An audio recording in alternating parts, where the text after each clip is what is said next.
തമിഴ്നാട്ടുകാരനായ CP Radhakrishnan ഉപരാഷ്ട്രപതി. NDA സ്ഥാനാർത്ഥിയായ CP രാധാകൃഷ്ണന് 452 vote ലഭിച്ചപ്പോൾ India സഖ്യ സ്ഥാനാർത്ഥിയായ സുദർശൻ റെഡ്ഡിക്ക് 300 വോട്ടാണ് ലഭിച്ചത്.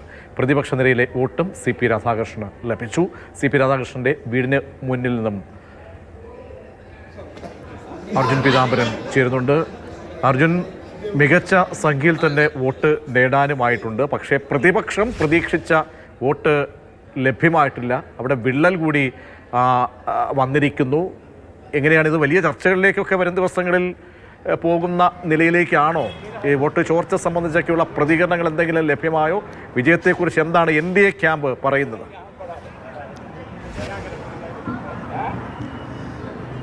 വലിയ ചർച്ചകളിലേക്ക് പോകും. ഈ വോട്ട് ചോർച്ച ചർച്ചയാക്കാൻ തന്നെയാണ് ഇപ്പോൾ NDA ക്യാമ്പ് തീരുമാനിച്ചിരിക്കുന്നത്. 315 പേർ പ്രതിപക്ഷ നിരയിൽ നിന്നും വോട്ട് ചെയ്തു. അവർ പ്രതീക്ഷിച്ചത് 325 വോട്ടുകളാണ്. 315 അംഗങ്ങൾ വോട്ട് ചെയ്തു. പക്ഷേ 15 വോട്ടുകൾ കുറവുണ്ടായിട്ടുണ്ട് പ്രതിപക്ഷത്തെ സംബന്ധിച്ച്. അത് എവിടെ നിന്ന് പോയി?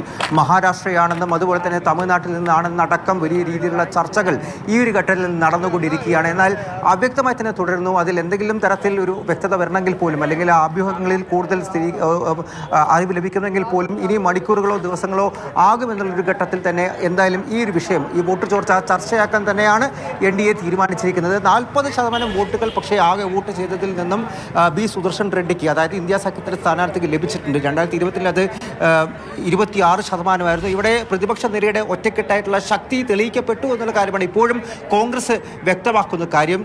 കണക്കുകൾ പ്രകാരം NDA ജയിച്ചിട്ടുണ്ടെങ്കിൽ പോലും ആശയപരമായും രാഷ്ട്രീയപരമായും BJPയുടെ പരാജയം തന്നെയാണെന്നുള്ള കാര്യം ജയറാം രമേശും അല്പം മുമ്പ് വ്യക്തമാക്കുന്നു. എന്തായാലും NDA സ്ഥാനാർത്ഥിക്ക് രാജ്യമൊട്ടാകെ നിന്നും വലിയ രീതിയിലുള്ള അഭിനന്ദനങ്ങളാണ് ഈ ഒരു നിമിഷത്തിൽ ലഭിച്ചുകൊണ്ടിരിക്കുന്നത്. എനിക്ക് പുറകിൽ കാണുന്നത് പ്രഹ്ലാദ് ജോഷിയുടെ വീടാണ്.